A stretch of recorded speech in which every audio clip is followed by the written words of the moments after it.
እና አንድ የሚያስገርም ነገር ልንገራችሁ በፓሪስ በከተማው አንዳንድ ጎዳናዎች ላይ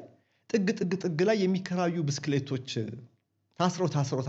ተቀምጠው ታያላችሁ ፓሪስ የሄዳችሁ ሰዎች ወይም ፓሪስ የምትኖሩ ይሄን ቪዲዮ የምትከታተሉ ይሄን ማየት አዲስ ነገር አይደለም እና የፓሪስ የፒኤስጂ ደጋፊዎች ምን አደረጉ በከተማይቱ የሚገኙ ለክራይ የቀረቡ ብስክሌቶችን ሁሉ ተከራዩና ሰብስበው ይዘው መጥተው ወደ ፓርክ ደ ፕራንስ ስቴዲየሙ የሚገኝበት አካባቢ አስቡት ጨዋታው የት ነው እዛ ቡዳፔስት ሃንጋሪ ነው የተደረገው ግን በፓሪስ ያሉ እነዚህ ደጋፊዎች እነዚህን ብስክሌቶች ሁሉ ተከራይተው እዚህ ስቴዲየም ምን ይሰራሉ ስቴዲየሙ አካባቢ እና ያው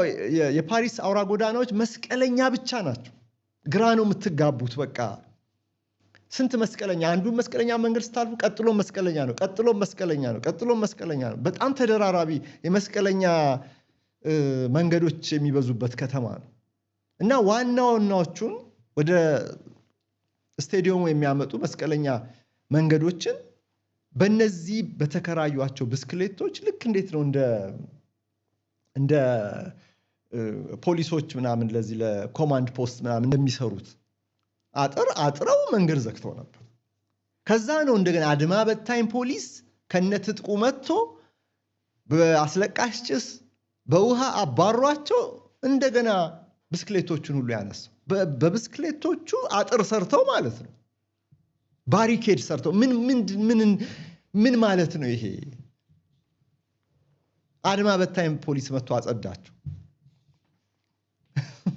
150 የሚደርሱ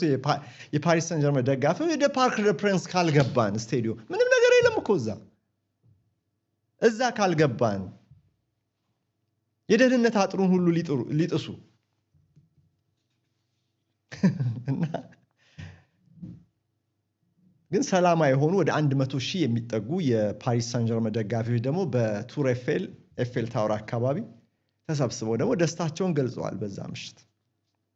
በሌላው የከተማይቱ ክፍል ደግሞ መኪኖች ተቃጥለዋል ሱቆች ተዘርፈዋል አድማ በታኝ ፖሊሶች ስራቸውን ሲሰሩ በቀጥታ ርችት ተመተዋል 900 ደጋፊዎች በፖሊስ ቁጥጥር ስር ውለዋል ተብሎ ነበር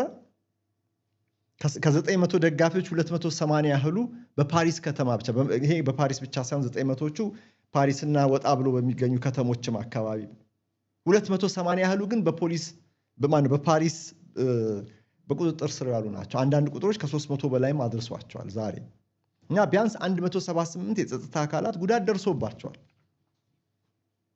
እነዚህን አሃዞች ይፋ ያደረገው የፈረንሳይ ሀገር ውስጥ ጉዳይ ሚኒስቴር ነው በመላው ሀገሪቱ ብዙ ዘረፋ ተፈጽሟል የሚል መግለጫ አውጥቷል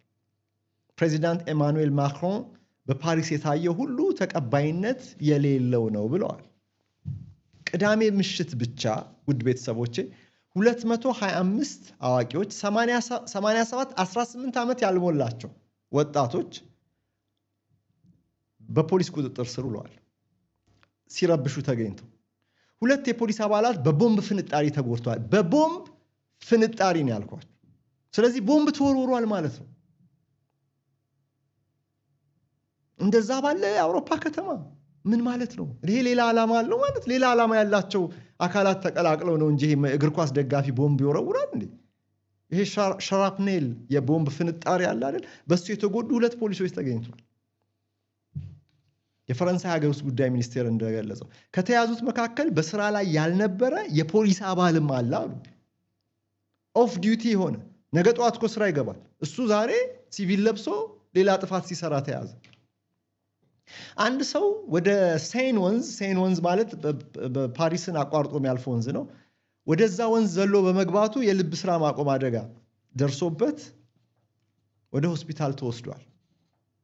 አንድ መኪና እግረኛ መንገድ ላይ በመውጣት በአንድ መጠጥ ቤት ባር አጠገብ የነበሩ ሁለት ሰዎችን ከገጨና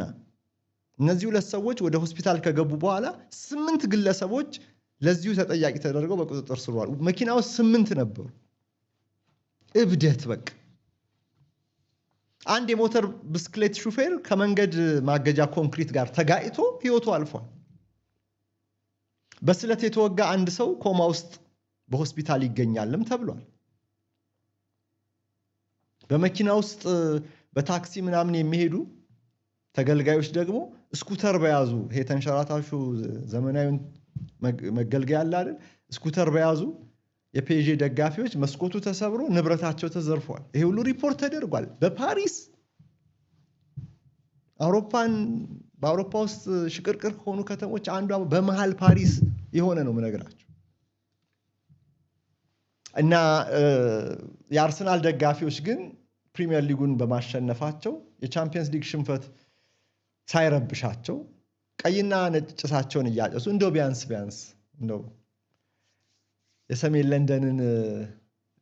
ስሞክ ዲቴክተር አላርሞችን አጭሆ ሊሆን ይችላል እንጂ እንደዚህ ቦምብ አልወረወሩ። ምን አይነት ጉድ ነው ይሄ? ጭራሽ ሻምፒዮን ስትሆን ይብስብሃል እንዴ?